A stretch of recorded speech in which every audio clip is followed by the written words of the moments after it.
மாங்காய் முருங்கைக்காய் பச்சடி பண்ணுறதுக்கு ஃபஸ்ட்டு மாங்காவை வேக வச்சு எடுத்துக்கலாங்க. இப்போ ஒரு கடாயில் தண்ணி விட்டுக்கிறேன். மாங்காய் வேக வைக்கிறதுக்கு தேவையான தண்ணி சேர்த்துக்கோங்க.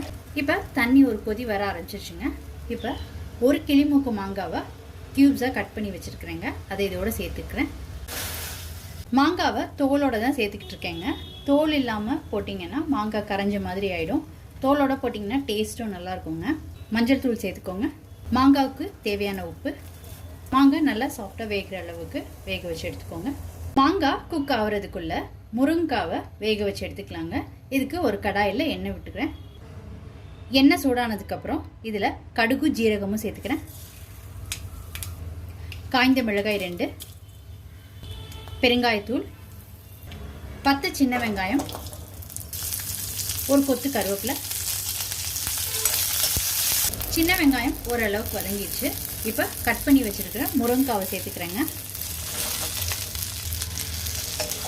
ஒரு பெரிய முருங்காய் சேர்த்துக்கிட்டு இருக்கேன். மஞ்சள் தூள் கொஞ்சம் சேர்த்துக்கோங்க. உப்பு பார்த்து சேர்த்துக்கோங்க. சில்லி பவுடர் 1 டீஸ்பூன் சேர்த்துக்கோங்க.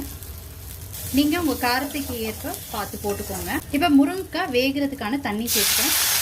ஒரு மூடி போட்டு குக் பண்ணிக்கலாங்க.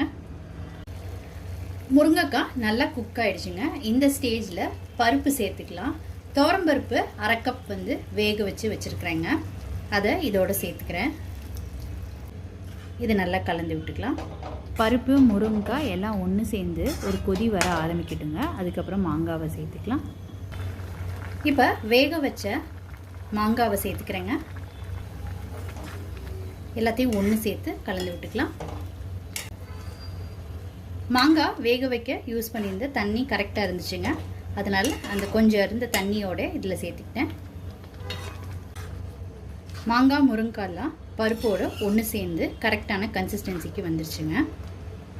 இப்போ இந்த ஸ்டேஜில் 1 ஸ்பூன் நாட்டு சர்க்கரை சேர்த்துக்கிறேன். இதை நல்லா கலந்து விட்டுக்கலாம். இது ஆப்ஷனல் தான், வேணுன்னா சேர்த்துக்கோங்க. பட் இது சேர்த்துக்கிட்டிங்கன்னா புளிப்பெல்லாம் பேலன்ஸ் ஆகுங்க. அதுக்காக தான். முருங்காய் மாங்காய் பச்சடி கரெக்டான கன்சிஸ்டன்சியில் இருக்குங்க. இப்போ மல்லித்தலை போட்டுட்டு இறக்கிடலாம்.